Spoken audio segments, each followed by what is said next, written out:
The Sega Genesis didn't really have that many JRPGs localized for the system, unfortunately. However, there are still some really good games out there that I think you should check out. So these are the 10 best Sega Genesis JRPGs of all time. Let's begin!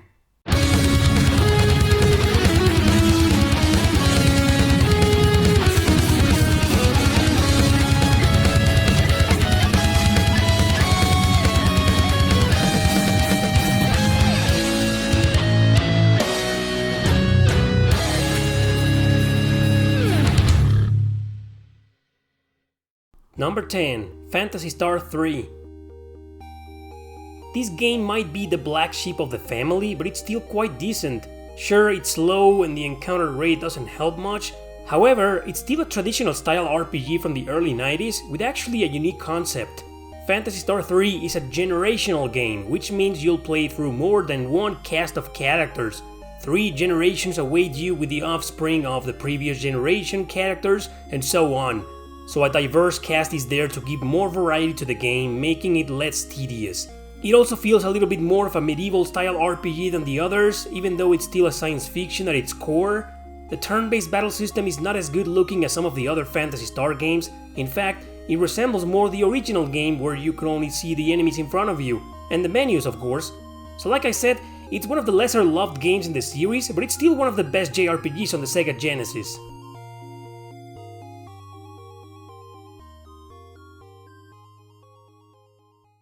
Number 9. Wanderers from East 3. It's one of the original versions of the legendary East 3, which has been ported and remade to death. In fact, this Genesis port is one of the hardest versions there is, but still a solid game to play. I personally think it's better than the Super Nintendo version, but that's just me. The gameplay is more of a side-scroller where you traverse several different dungeons and areas until eventually you reach a boss.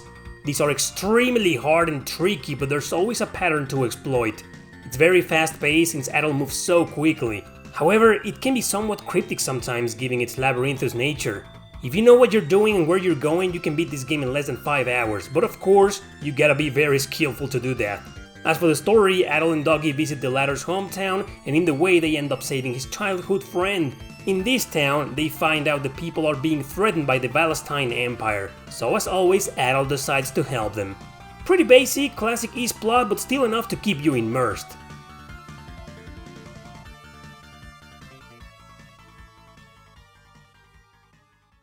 Number 8. Beyond Oasis.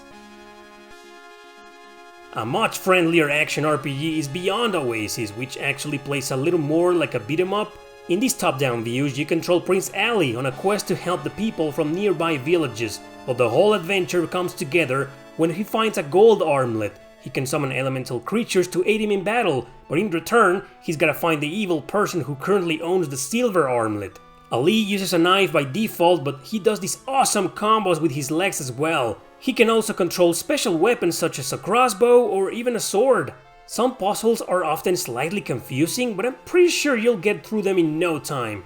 This game has been compared to the Legend of Zelda games, but it has way more RPG elements than any of them, and it plays very differently. Anyway, it's a really cool and short game, so give it a try if you can. And by the way, this game is actually called The Story of Thor. Americans as always change the name for whatever dumbass reason.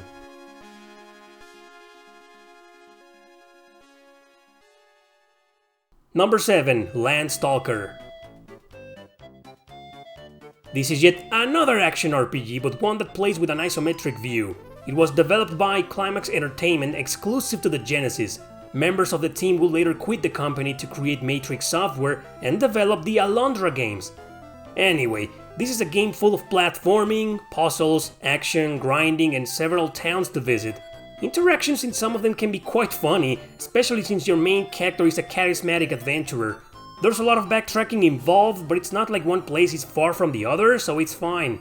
You'll be able to buy weapons and armor at different locations and also items. Some of them will actually be indispensable to make progress through the game. There's also a bunch of side quests to be done by talking to villagers and the like. So overall, it's a very fulfilling RPG for its time, one that was heavily overlooked. Give it a try if you can, as it definitely is one of the best JRPGs for the Sega Genesis. Number 6. Phantasy Star 2. So here's a famous and also infamous RPG that gave the series a better direction. Not a first-person dungeon crawler anymore, instead you get to walk around with your characters. The main guy is basically a government agent tasked with an investigation on Mother Brain. It's the main system of the entire planet Mota and it's malfunctioning, so with the help of a mysterious humanoid called Ney, Rolf is off to find out what the hell is going on. I said infamous at the beginning because this game was brutal in terms of difficulty. Not only is it a huge grindfest, but also an extremely cryptic douche when it comes to navigation. The original version of this game was sold with a walkthrough for very good reasons. Nowadays, it's tough to beat without one as you'll definitely get lost quite often in the dungeons. But if you prevail this troublesome ordeal, you'll get a really interesting story with neat characters, good battle mechanics, and an excellent soundtrack. Just make sure to grind as often as you can.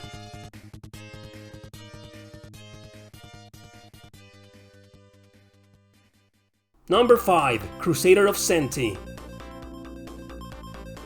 Many will also compare this game to The Legend of Zelda: A Link to the Past. Well, it does look and play very similarly actually, but I noticed way more RPG elements than in any Zelda game, plus several unique features I'll tell you about. First of all, since Corona, the main character, loses his manner of speech with humans, he gains the ability to talk to animals. So some of these creatures will actually join him in battle. Second, there are several different mechanics you can employ with these animals, each with their own skills and abilities. You'll also get to visit several different places in the world during your quest of getting back your voice, but also with a responsibility to save the human race with the power of a legendary sword. All this because apparently the monsters are at war with humanity. The game's really fun, with several side quests included and 16 different animals to obtain, so it's way more than just a Link to the Past clone. It gained some popularity because it is extremely expensive and hard to find nowadays. Don't let that turn you off, as there are many ways to play this game and you know it.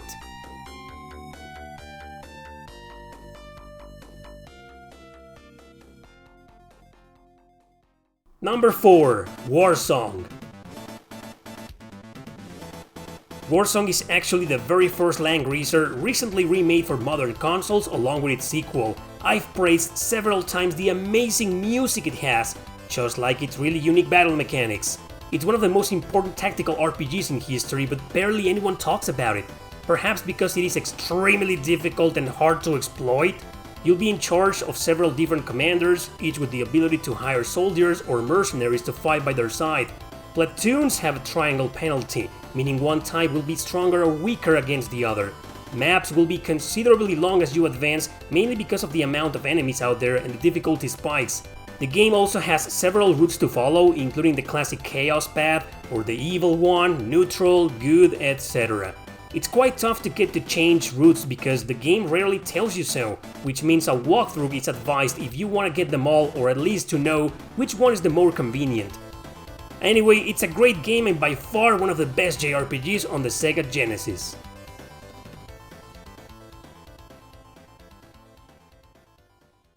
Number 3. Shining Force 2. Bowie, Sarah and Chester are apprentices of the court's advisor, Sir Astral. Because of a moronic thief called Slade accidentally unseals the Demon King, Astral is tasked to find the cause and put a stop to him. So it's up to Bowie and friends, known as the Shining Force, to travel the continent to defeat the forces of darkness and seal the Demon King once again. Contrary to its legendary predecessor, this game lets the player roam freely across the lands, but at the cost of encountering enemies every now and then. There are some difficulty spikes here and there, but nothing impossible to overcome with a little strategy. As usual, characters will move on grids and perform in these awesome battle animations. And please know that some recruitable characters are hidden, so good luck finding them all. I really like this game and I think it has a much better soundtrack than the first game, but honestly, in everything else, the original Shining Force surpasses it.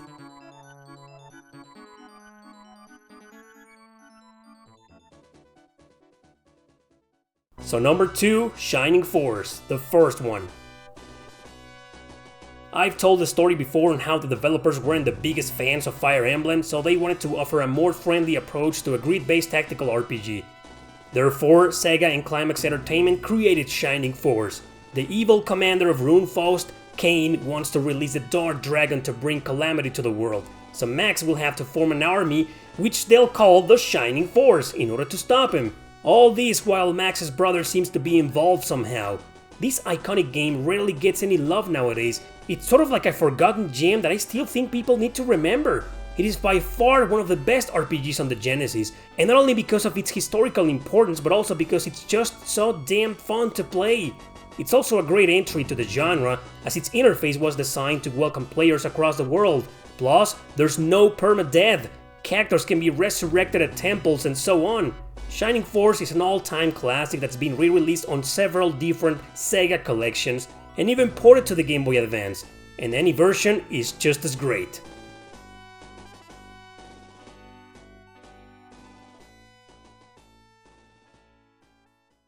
Number 1. Phantasy Star 4. Obviously, the absolute best RPG on the system is The End of the Millennium, the final chapter in the episodic series, each taking many years between each other in terms of story. Here, Alice and Chaz will investigate an outbreak of dangerous creatures in planet Motavia, but of course, across their research, they will soon realize it's all a part of a sinister and masterfully crafted plot. Because of heavy climate changes and failing devices that control the biospheres, Chaz and company will travel throughout the galaxy to find out the real cause of it all. I love the characters here, the progression and development of each one of them. I also thought the idea of them leaving the party and coming back later was pretty interesting. It honestly gave a huge refreshment to keep the gameplay progress from becoming redundant. Still a grindfest, but nowhere near as hard or cryptic as its predecessors. Now with a more balanced difficulty. Encounter rate is still high, but since the interface is quick and swift and the battle system is just amazing, it's alright. I've praised this game enough in my life, and to me, it's one of the best 16-bit JRPGs of all time, but definitely the king of them all in the Sega Genesis.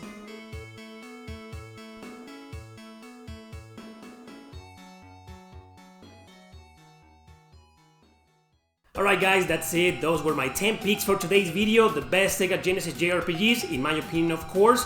What are yours? Let me know in the comment section below. Thanks for watching, don't forget to subscribe and share this video with your friends. See you next time!